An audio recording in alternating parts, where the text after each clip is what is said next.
Well, John, how fractured is the cabinet?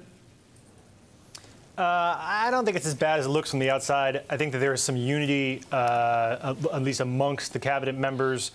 I think Tillerson's here to stay for as long as he wants the job. Mattis is absolutely here to stay for as long as he wants the job.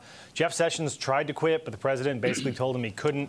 So I think that you've got some, you're going to get some negative headlines from these guys, and it's going to look bumpy from time to time. But for the most part, I think these people are going to stay in their jobs until they feel like they can't be effective anymore. Heaven forbid we would actually talk about policy prescription and not the gossip of Washington. Let's go there, John. Tax reform, some stumbles in the last couple days.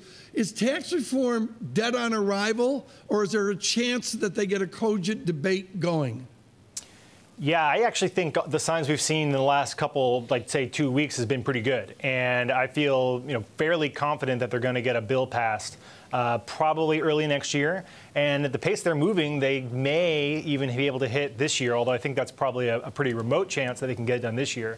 But look, you've got the budgets moving in the House and the Senate. You've got agreement between the kind of highest levels, the Senate, House, and White House leadership. And the details here just aren't that hard. I mean, they kind of know what they want to do. They want to cut the corporate rate. They want a middle-class tax cut. They want to do something for lower-income Americans. And they want to reform the international system. And the challenge is finding a way to pay for part of that.